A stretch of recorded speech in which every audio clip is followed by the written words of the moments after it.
There are places in America's national parks where even rangers refuse to go alone. Restricted zones, sealed off from the public. The signs don't say why, just area closed, do not enter. I've got 3 stories from active park rangers who've seen what happens when these boundaries are crossed. One involves a body that dissolved overnight in boiling acid. One takes place in a legal dead zone where murder can't be prosecuted. And one reveals what grizzly bears are really feeding on in those closure areas. These aren't campfire tales, these are instant reports. So subscribe, join the Nightmare Society, and for God's sake, stay out of those restricted zones.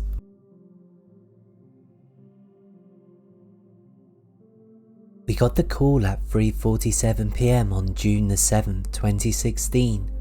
Tourists fell into the thermal spring in the restricted zone near Norris Geyser Basin. When we arrived 20 minutes later, we could see his body floating in the boiling, acidic water. His sister was screaming on the boardwalk. We tried to recover him that night, but a lightning storm forced us back. When we returned the next morning, there was nothing left. The spring had dissolved him completely. My name is David Park, and I've been a ranger at Yellowstone National Park for 14 years. I've seen deaths from falls, from wildlife, from stupidity, but what happened in the Norris thermal restricted zone that day changed how I see this place. Because sometimes the park doesn't just kill you, it erases you. Norris Geyser Basin is the hottest, most acidic thermal area in Yellowstone. We're talking temperatures over 200 degrees Fahrenheit and pH levels between 2 and 3, that's battery acid level. The boardwalks keep visitors safe, but off the boardwalk, in the restricted zones, the ground itself is a lie. What looks like solid earth is actually a thin crust of over superheated water. One wrong step and you're gone. The call came from a park visitor who'd seen 2 people, a man and a woman, climbing over the safety fence near Pork Chop Geyser around 3:30 PM. By the time I got the second call, the situation had changed. One of them had fallen in. I grabbed my partner Rodriguez and we drove to Norris. The whole way there, I kept hoping for the best. Maybe it was a small spring, maybe the water wasn't that hot, maybe we could just pull them out. We arrived at 4:08 PM. The woman was standing on the edge of an off-trail thermal pool, maybe 30 feet from the nearest boardwalk. She was screaming, not crying, screaming, raw, guttural sounds that didn't sound human. I could see the body immediately. He was face down in the water, maybe 4 feet from the edge. The spring wasn't large, maybe 12 feet across, but the water was crystal clear and you could see the steam rising off the surface. His head was visible, upper torso, hands. He was wearing a grey t-shirt and jeans. The colours hadn't even faded yet. Rodriguez called for backup while I approached the woman. Her name was Stable Scott. She was 26. The man in the water was her brother, Colin, 23 years old, from Portland, Oregon. "We were looking for a hot pot," she said, her voice broken. "Just wanted to swim. We were checking the temperature. He slipped." I looked at the spring. The edge was slick with algae and mineral deposits. There was no handholds, no way out. "How long has he been in there?" I asked. 10 minutes, maybe 15. My stomach dropped. In water that hot, at that temperature, 10 minutes meant he was already dead, but we still had to try and recover him. By 4:30 PM, we had a full rescue team assembled. The problem was the location. The pool was in the restricted zone for a reason. The ground around it was unstable. We couldn't get equipment close without risking another fall through.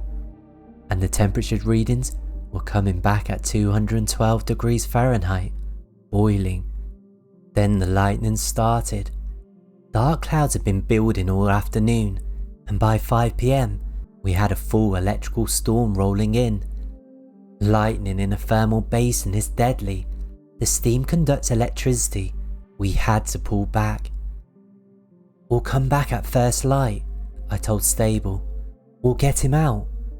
She looked at me with hollow eyes. "Promise?" I promised. That night, I couldn't sleep.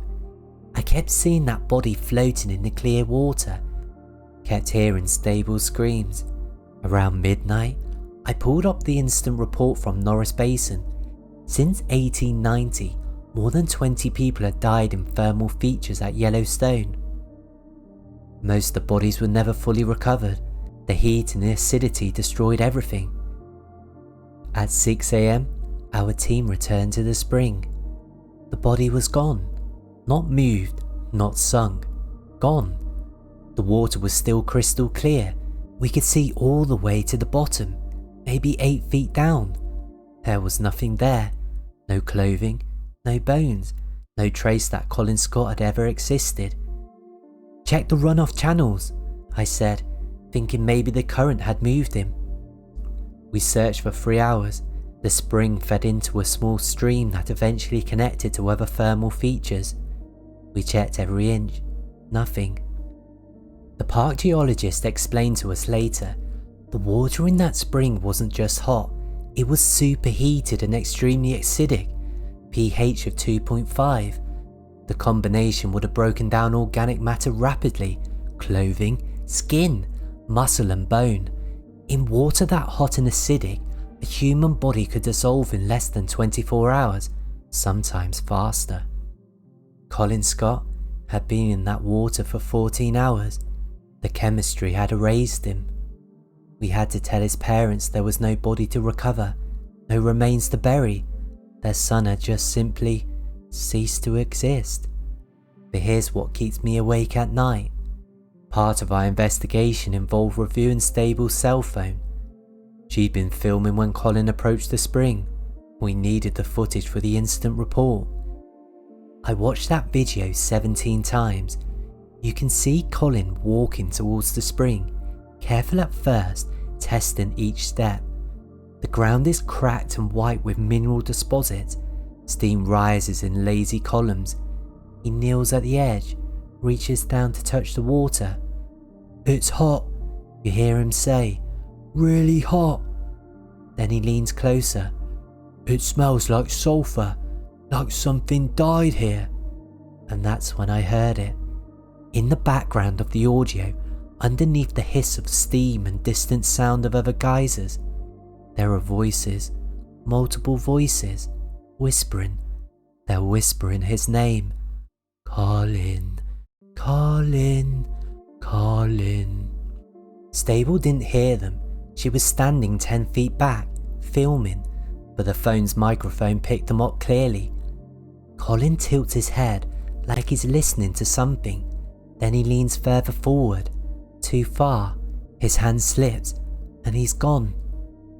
I sent the audio to a specialist in Bozeman, asked him to analyse the background noise. He confirmed it. Multiple distant voices, all whispering the same name. Wind through vents, steam escaping under pressure. I've been a ranger here for 14 years. I've stood at that spring 100 times since, and I've never heard the wind sound like voices. Last month, we had another incident at Norris.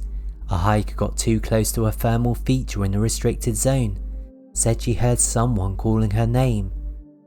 We pulled her back before she could get any closer. When I asked her to describe the voice, she said it sounded like her brother. Her brother died 3 years ago. There are over 10,000 thermal features in Yellowstone. Most of them are in the restricted zone for a reason. We put up signs, we put up fences, we tell people the dangers. But every year, someone crosses those barriers, and every year, the restricted zones take someone new. I think about Colin Scott sometimes, about how he just wanted to find a place to swim, about how his entire existence was erased in less than a day, about those voices on the recording. The park doesn't have a head count of all its victims. Bodies dissolve, records are incomplete. There are springs out there that haven't been mapped, haven't been tested, haven't been restricted yet, and I wonder if you stood at the edge of one of those unmapped springs on a quiet evening and you listened very carefully to the steam rising from the water, how many names would you hear? Colin's body is still out there, molecules in the water, minerals in the runoff, dissolved into the ecosystem of Yellowstone. He's part of the park now, and sometimes, late at night when I'm doing a security patrol through Norris Basin, I swear I can hear it. A whisper, just one word. David. My name, coming from the restricted zone where no one's supposed to be.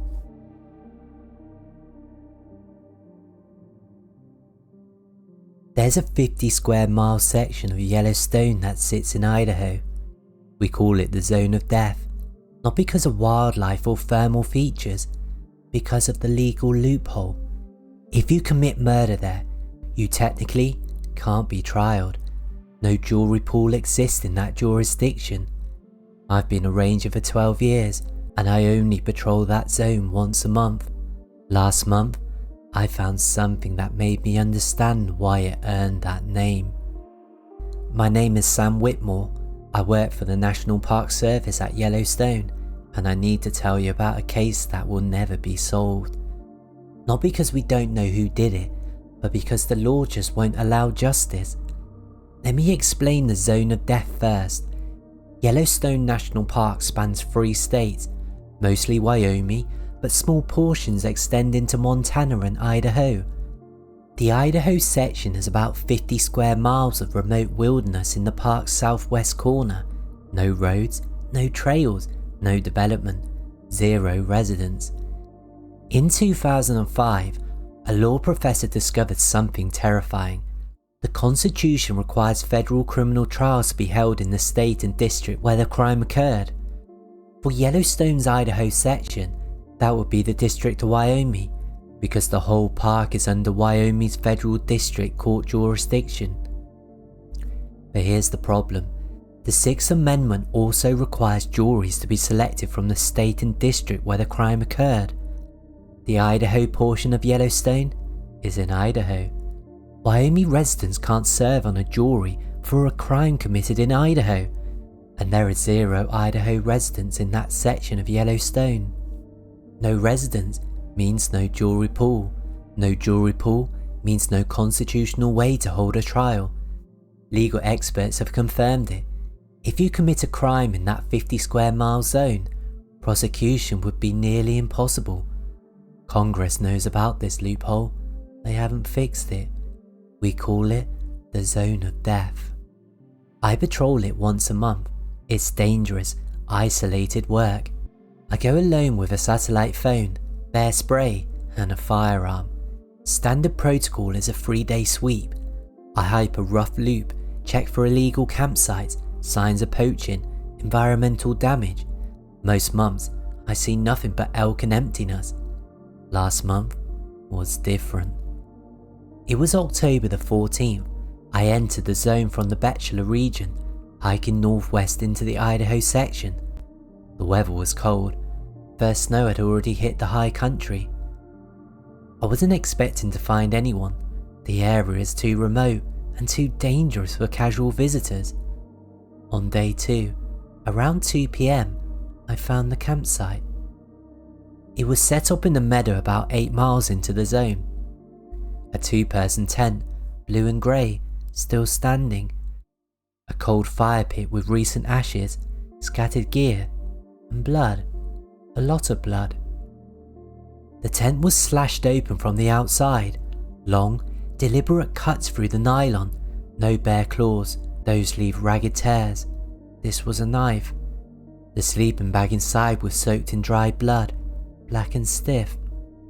The ground around the tent was disturbed, drag marks leading into the tree line.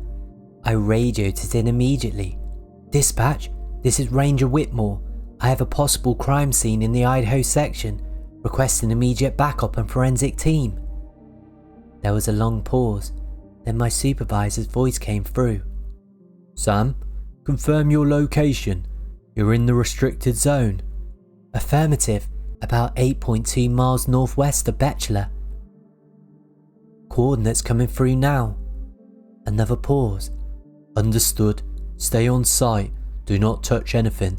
We'll send in a team, but it'll be tomorrow before we can reach you. I set up a perimeter and waited. That's when I started following the drag marks. They led 50 yards into the forest to a disturbed patch of earth. Fresh digging. I used a stick to carefully brush away some of the loose soil. A hand. Pale, waxy, fingers curled. I stopped immediately, stepped back, documented everything with my camera. By the time the forensic team arrived the next afternoon, I pieced together a timeline from the evidence. 2 people had camped here approximately 3 weeks ago, based on the weathering of the gear and the decomposition level. The body had been buried shortly after death. 1 set of boot prints led away from the campsite, heading east towards the Montana border. Size 11 men's hiking boots, deep impressions, someone carrying extra weight, probably a loaded backpack.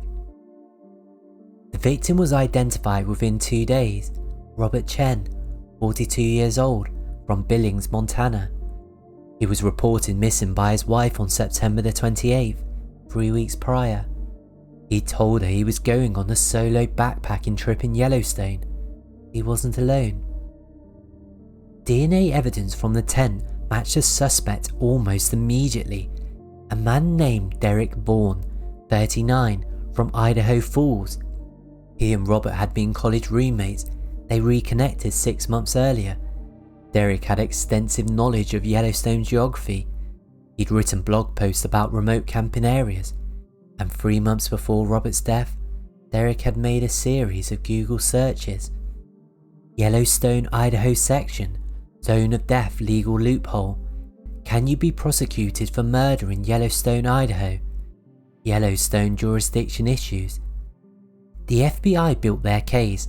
They had motive. Robert owed Derek $80,000 from a failed business investment. They had evidence.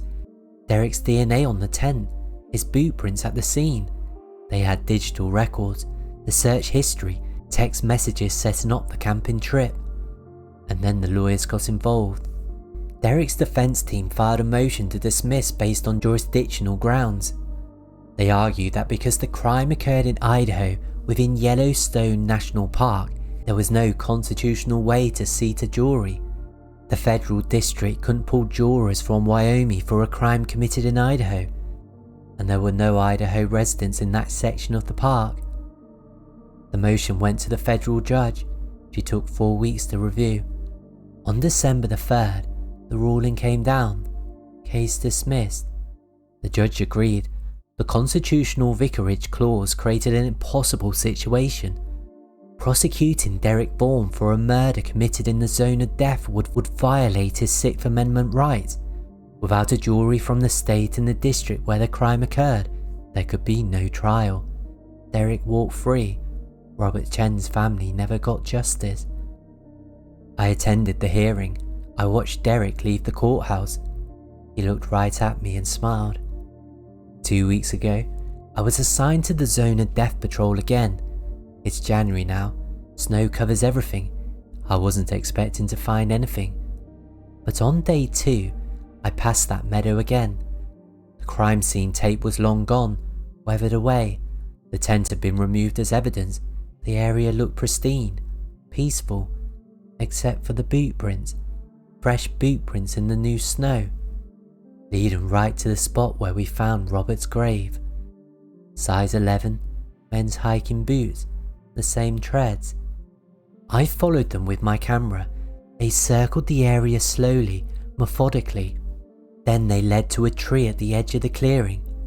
Someone had carved something into the bark. Recent, the wood was still pale. It said, 2. Just the number 2. I radioed it in. My supervisor told me to document and leave the area immediately. Sam, listen to me carefully. You're in the zone of death. If someone's out there and they know about the loophole, you need to get out now. I hiked out that day, cut my patrol short. The FBI returned to the area a week later with a full team. They found more carvings, different trees, scattered throughout the Idaho section. 3, 4, 5 victims, or 5 planned victims, we don't know. They searched for more graves, found nothing, but the zone of death is 50 square miles of wilderness. You could hide 100 bodies out here. Derek Vaughan hasn't been seen since December. His apartment in Idaho Falls is empty. His car is gone. His bank accounts show he withdrew everything in cash, and every month, when I'm on my patrol, I find more boot prints, the same size, the same treads, always fresh, always circling areas deep in the Idaho section where no one would ever look. Last week, we got a missing person report. A hiker from Wyoming, last seen entering Yellowstone's remote southwest backcountry. He told his girlfriend he was meeting an old friend for a camping trip. The coordinates he gave her are the zone of death. We sent a team, found his campsite, signs of struggle, blood on the ground, no body, but carved into the nearby tree, 6. We don't know who's doing this. We have DNA, we have evidence, we have a suspect, but we can't touch him, because in the zone of death, murder is legal, and Derek Vaughan knows it.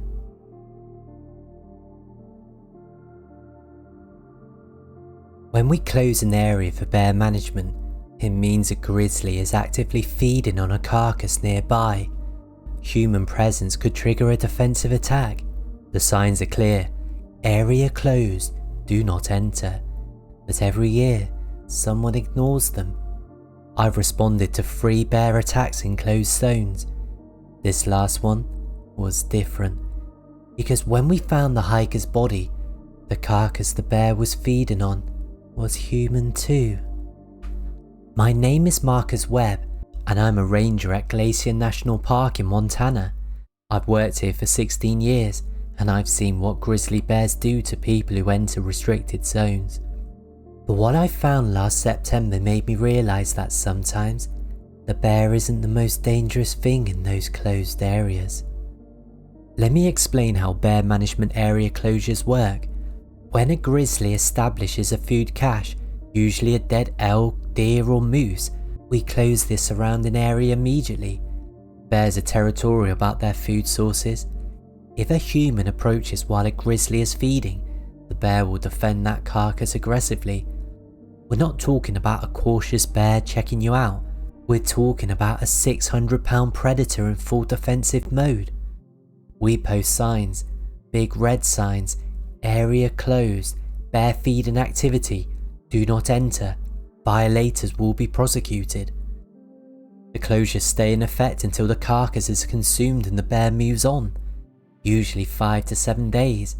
Most visitors respect the closure, but every season, someone thinks the rules don't apply to them. On September the 18th, we got a report of a grizzly feeding on an elk carcass about 3 miles up the Gunsight Pass Trail. Standard protocol, I hiked in with my partner Kate, confirmed the sighting, established a closure zone. We posted signs at every trail access point. 1 mile radius around the carcass. The bear was male, approximately 500 pounds, actively feeding. The closure went into effect at 4 PM. By 8 AM the next morning, someone had already violated it. A day hiker called in. He'd found an abandoned day pack just inside the closure zone boundary, near the first warning sign. The pack's contents were scattered: water bottle, trail map, energy bars, and blood. Kate and I suited up, full protective gear, bear spray, rifles loaded with slugs. We radioed for backup and we entered the closure zone at 9:30 AM. The blood trail led north, deeper into the restricted area. We followed it slowly, making noise to avoid surprising the grizzly. Every 50 yards, more blood, dragged marks through the underbrush, pieces of torn fabric. At the half-mile mark, we found the body. Male hiker, mid-30s, extensive trauma to the torso and neck. Classic defensive grizzly attack pattern. The victim had been partially consumed. Bears will feed on fresh kills if they're protein deprived. His left arm was missing below the elbow, deep claw marks across his back. Kate called it in while I secured the scene.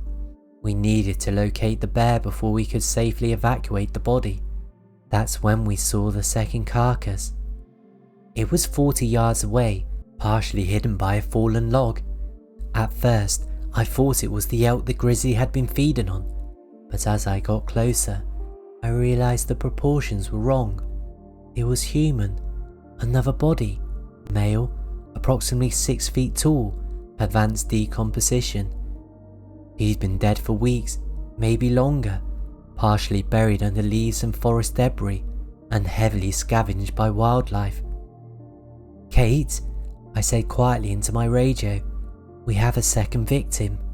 The grizzly had been feeding on 2 bodies. Backup arrived within 90 minutes, 4 rangers, a wildlife biologist, and an armed response team. We established a wide perimeter and began processing the scene. The first victim, the fresh one, was identified quickly. Thomas Smith, 34, from Seattle, registered for a backcountry permit 3 days earlier. Solo hiker, he ignored the closure signs and walked right into the grizzly's feeding territory. The bear had responded exactly as we'd expect: swift, brutal, defensive attack. The second body was harder, no ID, no gear nearby. The decomposition was extensive, at least 3 weeks, possibly more. His clothing was weathered but intact enough to see it was outdoor gear, good quality, expensive boots. But here's what didn't make sense: his position. He was lying face up, partially covered by branches and leaves. Not how someone dies from exposure or injury in the wilderness. The coverage looked deliberate, like someone had tried to hide him. The wildlife biologist examined the remains, confirmed the bear had been feeding on this body extensively. That's what had drawn the grizzly to this specific area. Bears have an incredible sense of smell. They can detect a carcass from miles away. But the biologist found something else: trauma to the skull, a depressed fracture on the left parietal bone, the kind of injury caused by a blunt force, not a fall. "This wasn't an accident," she said quietly. "Someone hit him, hard." We called the FBI. The second victim was eventually identified through dental records: James Holbrook, 49, from Missouri. Reported missing on August the 22nd, 4 weeks before we found him. He told his wife he was going on a solo hiking trip in the Glacier, but never came back. The FBI investigation turned up nothing: no witnesses, no suspects, no evidence of foul play except for that skull fracture. The official ruling was death by undetermined causes in wilderness area. But I was there. I saw the scene. I saw how he was positioned, how he was covered. Someone killed James Holbrook in the backcountry, tried to hide the body, and just walked away. And then a bear found the carcass and established it as a food cache. For 3 weeks, that grizzly defended that body, kept other scavengers away, fed on it regularly. When we posted the closure signs for what we thought was an elk carcass, we were actually protecting a crime scene. And when Thomas Smith ignored those signs and walked into the closure zone, he encountered a 500-pound grizzly in full defensive mode, protecting what it saw as its food source. The bear killed Thomas to defend evidence of murder. But here's what keeps me up at night. We never found who killed James Holbrook. The FBI case went cold within 3 months. No leads, no forensic evidence except for that skull fracture. Whoever killed him had hiked into one of the most remote areas of Glacier National Park, killed him far from a trail, covered the body, and walked out, clean. The closure zone stayed in effect for another week after we recovered both bodies. The grizzly eventually left the area once the food source was gone. We reopened the trail on September the 28th. Last week, 4 months later, I was assigned to patrol the same area, a routine check, making sure the trail was clean and safe. At the 3-mile mark, right where we found James Holbrook's body, I saw something. Fresh digging. Recent. Within the last few days. The soil was disturbed, leaves pushed aside, like someone had been excavating. But there was nothing there. No body, no cache, just a hole, maybe 3 feet deep.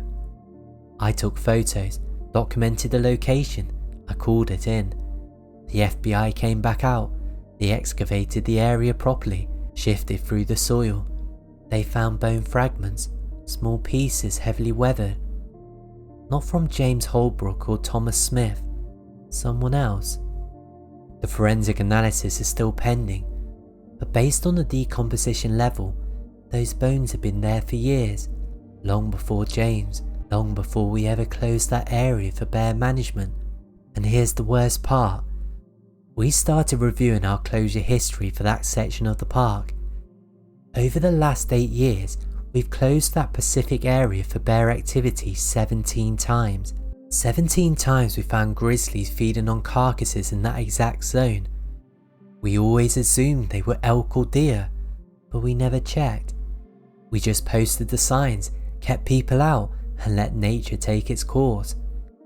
Now I'm wondering, how many of those closures were actually bears feeding on animal carcasses, and how many were bears feeding on something else? Last week, we closed another area for bear management, different parts of the park, 5 miles east. Grizzly spotted feeding on what we believe is a deer carcass. I'm scheduled to patrol that area next month after the closure lifts, and I'm terrified of what I'm going to find.